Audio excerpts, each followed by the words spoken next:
영혼이 논리가 아닌 하늘로부터 오는 부름을 느끼는 순간들이 있다. 지금 이 말을 듣고 있다면 그것은 우연이 아니다. 보이지는 않지만 거부할 수 없는 하나님의 움직임이 너를 감싸며 네 마음에 속삭이고 있다. 이제는 더 이상 싸우지 말고 완전히 맡길 때라고. 이것은 단순한 영적 선택에 대한 이야기가 아니다. 모든 것을 내려놓는 전적 포기, 사슬을 끊고 상처를 치유하며 평범함을 초월로 바꾸는 온전한 헌신에 대한 이야기다. 오늘 성령님은 너를 지켜보기만 하는 것이 아니다. 너를 부르고 계신다. 기적이 시작되는 자리로 끝까지 함께 해보아라.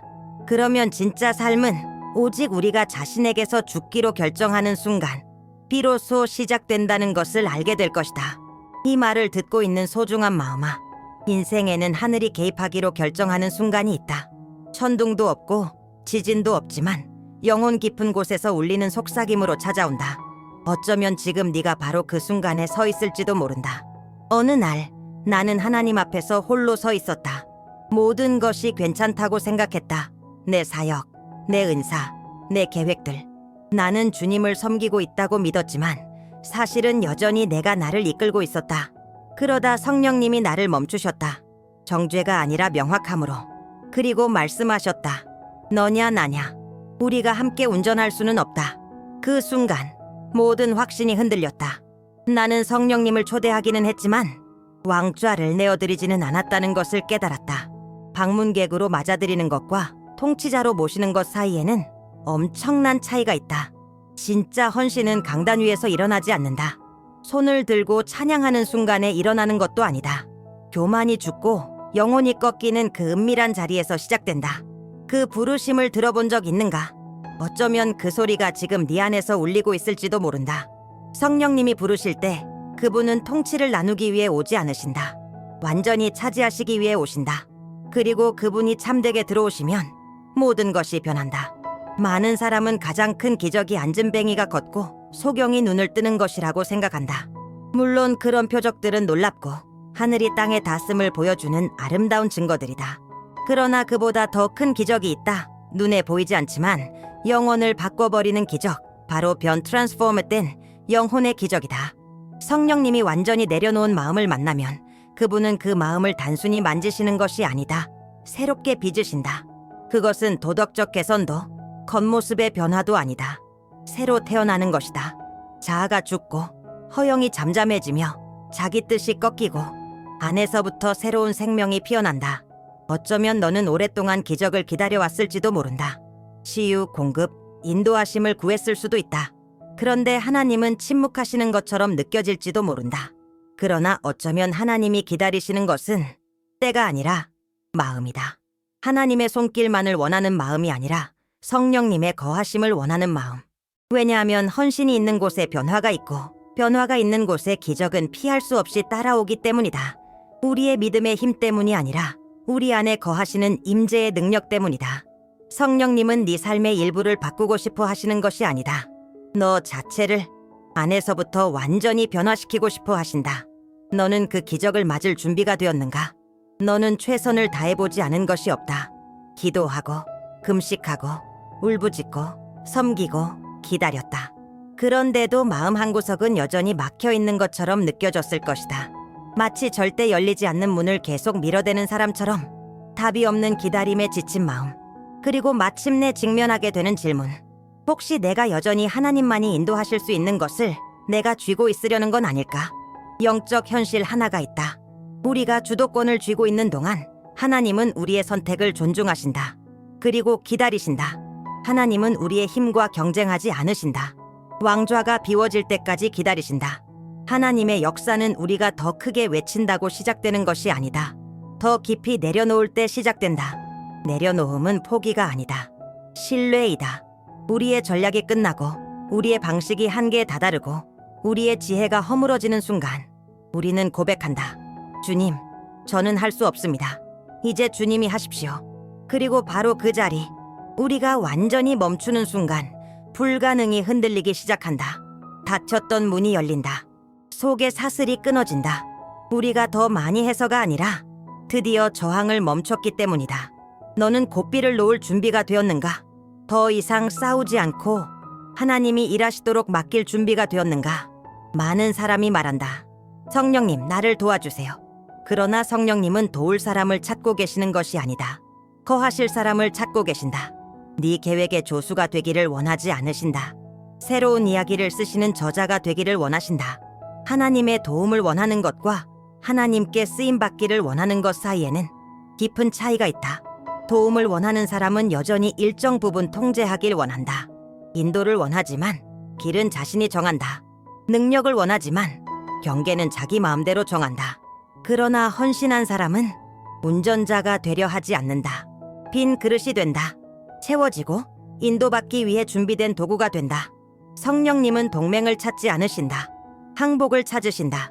우리의 수고를 원하시는 것이 아니다. 우리의 전적인 내어드림을 원하신다. 진짜 기름 부음은 우리가 통제하려 할 때 흐르는 것이 아니다. 저항이 사라질 때 흘러넘친다. 그래서 많은 사람들이 기도하고 공부하고 교회에 다니면서도 여전히 삶의 실제적인 변화가 일어나지 않는 것이다. 마음속 깊은 방들을 숨겨두고 열지 않은 영역들을 붙들고 내려놓지 않은 의지를 품고 있기 때문이다. 그러고는 하늘이 멀리 느껴지는 이유를 묻는다. 그러나 진실은 단순하다. 성령님은 부분적으로만 드린 삶에서 전적인 능력을 나타내실 수 없다. 오늘 성령님은 묻고 계신다. 내가 다 가질 수 있겠니? 일요일만이 아니라, 묵상 시간만이 아니라 모든 것, 내 결정들, 내 감정들, 내 깊은 욕망들. 너는 협력의 단계에서 멈추지 않고 완전히 사로잡히는 자리로 나아갈 준비가 되어 있는가? 나는 한 여인을 기억한다. 어느 집회에 찾아왔던 사람. 수십 년의 무게에 어깨가 굽어진 어머니였다. 이름은 마리아. 술에 묶인 남편을 위해 지쳐버릴 만큼 오랫동안 기도해온 사람이었다. 애원도 해보고 위협도 해보고 금식도 해보고 서원도 해보았지만 아무것도 변하지 않았다. 그녀는 자신이 신실하다고 믿었고 실제로도 그랬다. 그러나 아직 전적 헌신의 의미를 온전히 이해하지 못하고 있었다. 그날 밤 성령님이 움직이시며 전적인 항복을 선포하라고 했을 때 그녀 안에서 무엇인가 무너져 내렸다. 눈물은 단순한 슬픔이 아니라 깨달음이었다. 그녀는 고백했다. 남편의 변화라는 짐을 자신이 지려고 했다는 것을, 가정을 구원하는 역할을 스스로 떠안고 있었다는 것을, 그리고 하나님 앞에서 마침내 놓았다. 그녀는 남편만 내려놓은 것이 아니었다. 자녀들을, 두려움을, 미래를, 기대를, 심지어 자신이 쥐고 있던 신학적 틀까지도 놓았다. 그녀는 제단 앞으로 나아가 모든 것을 내려두었다. 그리고 바로 그 완전한 빈자리에서 성령님이 일하실 공간을 찾으셨다. 3주 뒤 남편은 울며 집으로 돌아왔다. 누구의 강요도 아니었다. 스스로 하나님을 찾기 시작한 것이다. 무엇이 그를 움직였는가? 새로운 기도가 아니었다. 그녀의 전적 헌신이었다. 깊고 절대적이었다. 이것이 항복의 능력이다. 하늘만 움직이는 것이 아니라 땅을 변화시킨다. 힘으로 설득하지 않는다. 영으로 변화시킨다. 하나님이 마리아에게 하신 일을 너에게는 무엇으로 바꾸실까? 아마도 전적 헌신을 가로막는 가장 큰 장벽 중 하나는 우리가 어렵게 쌓아온 꿈들을 잃을까 두려워하는 마음일 것이다. 완전히 맡기면 내 커리어는? 내 목표는? 내가 그토록 바라던 것들은 어떻게 되는 거지? 라고 생각한다. 그러나 많은 사람이 모르는 진실이 있다. 하나님은 너의 꿈을 무너뜨리고 싶어 하시는 것이 아니다. 다시 정의하길 원하신다. 성령님은 너를 지우러 오시는 것이 아니라 정결하게 하러 오신다. 너의 정체성을 없애려는 것이 아니라 영원한 목적의 빗다래에서 너의 진짜 모습을 드러내려 하신다. 나는 수많은 젊은이들이 화려한 꿈을 품은 채 전적으로 자신을 들였을 때 그 꿈을 잃은 것이 아니라 오히려 그 안에서 이전에는 상상도 못했던 하늘의 목적을 발견하는 것을 보았다. 또한 많은 기업가들이 자신의 회사를 하나님께 완전히 맡겼을 때 스스로 이익을 추구할 때보다 더 놀라운 방식으로 번영하는 것을 보았다. 당신이 성령께 완전히 순종하면 당신의 꿈은 파괴가 아니라 정결케 하는 불을 지나게 된다. 욕심에서 비롯되던 야망은 자비와 목적, 그리고 영혼을 향한 시선으로 이끌리게 된다. 질문은 이것이 아니다. 내가 순종하면 무엇을 잃게 될까? 진짜 질문은 이것이다. 내 이야기를 내가 쥐고 있는 동안 나는 무엇을 놓치고 있는가? 당신은 하나님의 꿈이 당신의 꿈보다 더 크고 더 깊고 더 진실하다는 사실을 믿을 용기가 있는가? 진정한 순종에는 언제나 대가가 따른다. 그것은 낭만적이지도 가볍지도 않다. 오히려 아프다. 왜냐하면 무엇인가가 죽어야 하기 때문이다. 그리고 대부분 죽어야 하는 것은 우리의 자아다. 많은 사람들은 성령의 능력을 구하지만 깨어짐의 제단을 지나고 싶어 하지 않는다. 쓰임 받기를 원하지만 내려놓기는 원하지 않는다. 기름 부음을 갈망하지만 그것이 편안함을 요구할 때는 순종하려 하지 않는다. 그러나 성령께서는 십자가에 못 박히지 않은 의지를 기름 부으시지 않는다. 죽은 것 위에 기름을 부어 하나님만이 살게 하신다. 깊은 순종에는 언제나 십자가가 따른다. 그것은 물리적인 십자가가 아니다. 의지의 십자가다. 하나님이 바로 당신이 가장 두려워하던 것을 요구하실 때 우리의 모든 본능은 협상하고 미루고 회피하고 싶어 한다. 그러나 성령님은 협상하지 않으신다. 기다리신다. 그리고 계속 말씀하신다. 모두. 그리고 우리가 마침내 예 라고 대답하는 순간 하늘이 열린다. 하나님을 기쁘게 하는 순종은 모든 설명을 들은 후에 하는 순종이 아니다. 가장 부드러운 속삭임에도 움직이는 즉각적인 순종이다. 이해하지 못해도 믿고 따르는 순종이다. 아마 지금 당신은 시험을 받고 있을지도 모른다.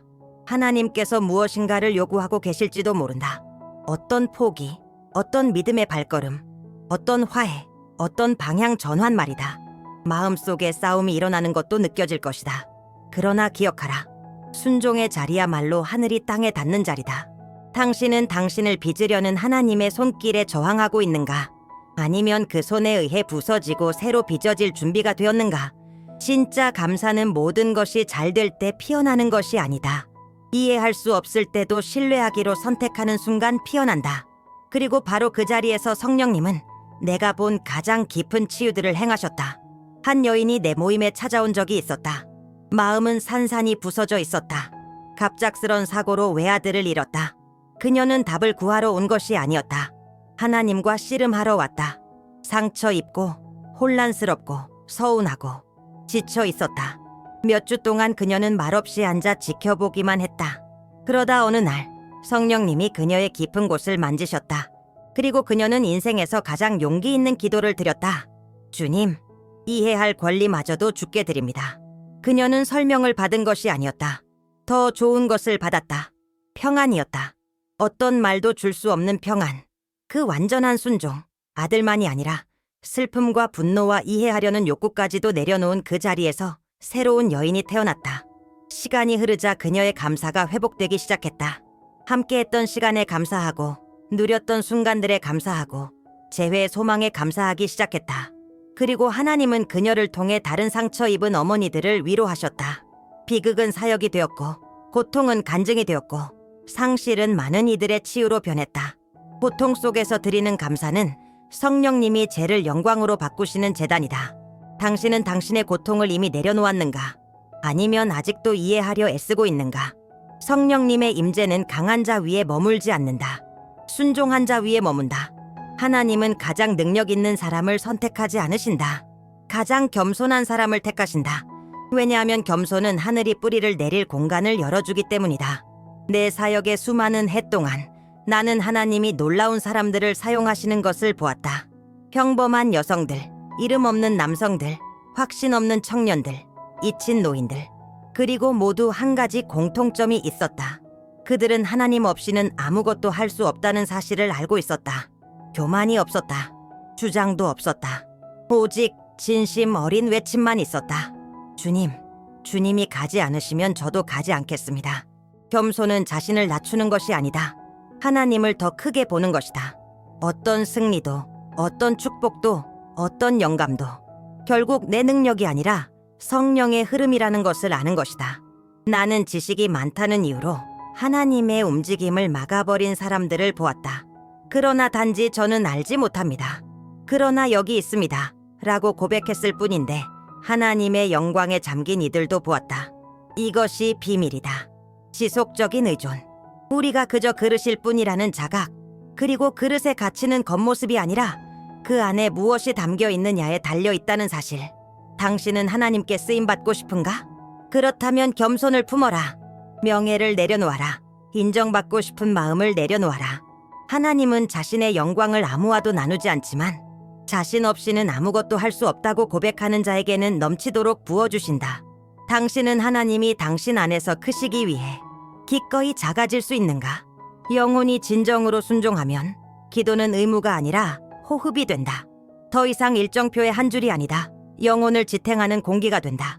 성령으로 충만한 삶을 기도 없는 삶과 결코 분리할 수 없다. 나는 암송된 문장이나 규칙적인 시간표를 말하는 것이 아니다. 끊이지 않는 교제, 멈추지 않는 대화다. 침묵 속에서도, 길 위에서도, 부엌에서도, 일터에서도, 고통 속에서도, 기쁨 속에서도 하나님의 음성을 알아보는 마음이다. 성령님은 종교적 형식이 아니라 친밀함을 원하신다. 완벽한 말을 기다리지 않으신다. 진실한 마음을 기다리신다. 당신이 완전히 내려놓으면 신음도 기도가 되고 침묵도 부르짖음이 되고 피곤함도 중보가 된다. 나는 스스로 기도를 잘 못한다고 생각하던 사람들이 전적으로 순종하자 그들이 가는 곳마다 기도의 분위기를 품고 다니는 것을 보았다. 그들의 말에는 무게가 있었고 그들의 눈물에는 방향이 있었고 그들의 중보는 성령께서 직접 움직이시는 깊은 울림이 있었다. 기도는 하늘과 당신을 잇는 보이지 않는 실이다. 그리고 당신이 순종할 때 그 실은 살아있는 다리가 되어 하늘이 땅으로 흘러들어온다. 당신의 기도는 루틴인가? 관계인가? 성령님은 당신과 순간들을 원하시는 것이 아니다. 당신의 모든 생각과 모든 심장 박동에 거하시길 원하신다. 성령께 전적으로 순종하면 우리가 말하는 성공의 정의도 다시 쓰인다. 세상은 눈에 보이는 성취, 상, 지위, 인정의 갈채를 보낸다. 그러나 하나님의 나라에서 성공은 다른 기준으로 측정된다. 순종이다. 당신은 거대한 업적을 이루고 명성을 얻고 세상의 모든 꿈을 이루었어도 창조 목적에서 멀어질 수 있다. 반대로 사람들의 눈에는 감춰져 있어도 하나님 앞에서는 거인이 될 수 있다. 단지 예, 주님, 제가 여기 있습니다 라고 말했기 때문이다. 순종하면 성령님은 우리를 사람들의 평가에서 자유롭게 하신다. 비교가 사라지고 경쟁이 사라지고 인정받고자 하는 마음이 사라진다. 대신 기쁨이 생긴다. 나는 하나님의 사랑받는 자녀이고 그것이면 충분하다. 더 이상 최고가 되는 것이 목적이 아니다. 충성스러움이 목적이 된다. 더 이상 정상에 오르는 것이 목표가 아니다. 하나님의 뜻 안에 머무는 것이 목표가 된다. 이것이 모든 것을 바꾼다. 나는 큰 기회를 내려놓고 성령의 부르심을 따른 사람들을 보았다. 처음에는 손해처럼 보였지만 시간이 지나자 영원한 열매가 피어났다. 삶이 변하고 가정이 회복되고 영혼이 구원되었다. 이것이 하늘의 성공이다. 당신은 세상의 기준을 내려놓고 성령님이 알려주시는 진짜 가치를 받아들일 준비가 되었는가? 순종한 자는 이미 완전하다는 것을 깨닫는다. 자신이 하는 일 때문이 아니라 자신 안에 누구를 모시고 사는지 때문입니다. 순종은 한 번으로 끝나지 않는다. 매일 새롭게 드려야 한다. 인간의 마음은 본능적으로 다시 통제하려 하기 때문이다. 육은 의존을 싫어하고 이성은 이해해야 순종하고 싶어 한다. 그래서 순종은 삶의 방식이 되어야 한다. 집회에서, 위기에서, 감정적인 순간에서 예 라고 말했다고 끝나는 것이 아니다. 일상의 평범한 순간들, 선택 속에서, 충돌 속에서, 아무도 보지 않는 마음의 깊은 곳에서 진짜 순종이 드러난다. 성령님은 가끔 찾아오는 손님이 아니라 영원한 거주자가 되길 원하신다. 머무르기를, 다스리기를 원하신다. 제한 없는 접근을 원하시고 완전한 통치를 원하신다. 그것은 꾸준함과 인내, 그리고 매일 타오르는 재단을 요구한다. 어떤 날은 약하고 산만하고 낙심될 수도 있다. 아무것도 변하지 않은 것처럼 보일 수도 있다. 그러나 바로 그런 날의 순종의 진정성이 증명된다. 하나님을 움직이는 것은 감정이 아니라 결단이다. 주님, 저는 여전히 주의 것입니다. 모든 것은 여전히 주님의 것입니다. 신앙의 길은 사건이 아니라 여정이다. 그리고 그 길은 한 걸음씩 순종에서 순종으로, 내려놓음에서 내려놓음으로 이어지며 마침내 그리스도가 우리 안에 완전히 형성되는 자리로 인도한다. 오늘, 지금, 이 순간 당신은 당신의 순종을 새롭게 하겠는가? 새로운 순종은 언제나 하나님의 새로운 영광을 위한 공간을 연다. 사랑하는 마음이여, 여기까지 온 당신은 단지 글을 읽은 것이 아니다. 영원한 부르심에 닿은 것이다. 성령님은 지금 여기 계신다. 인간의 잉크가 아니라 하나님의 불로 당신의 새 장을 쓰기 위해 기다리고 계신다. 이 순간이 바로 그때다. 미루는 순간이 아니라, 언젠가가 아니라, 조건부가 아니라 지금이다. 하나님의 지금. 하늘이 당신의 대답을 기다리는 순간. 성령님은 당신의 일부를 원하시는 것이 아니다. 전부를 원하신다. 왜냐하면 그분이 전부를 가질 때만 전부를 변화시키실 수 있기 때문이다. 눈을 감아라. 숨을 깊게 들이쉬어라. 느껴라. 당신을 감싸는 임재, 이해를 초월한 평안, 모든 저항을 녹이는 부드러움이 있다. 성령님이 당신 존재의 문을 두드리고 계신다. 힘이 아니라 사랑으로. 그리고 당신이 말하기를 기다리신다. 들어오소서, 다스리소서, 모두 가져가소서. 영혼 깊은 곳에서 이렇게 기도하라. 성령님 여기 있습니다. 나의 부족함도, 의문도, 부서진 조각들도 많지는 않지만 가진 모든 것을 드립니다. 이제는 내가 통제하며 살고 싶지 않습니다. 주님의 뜻 안에 살고 싶습니다. 내 생각도, 내 마음도, 내 꿈도, 내 이야기도 모두 주께 드립니다. 주님이 원하시는 것은 무엇이든 제 안에서 이루소서. 나를 다스리소서. 내 안에 사소서. 내 입술을 통해 말씀하소서. 그리고 내 삶이 하늘이 땅에 닿는 자리가 되게 하소서. 예수님의 이름으로 기도합니다. 아멘. 오늘부터 당신의 삶은 다시는 예전과 같지 않을 것이다. 이제 그것은 당신의 것이 아니라 그분의 것이기 때문이다.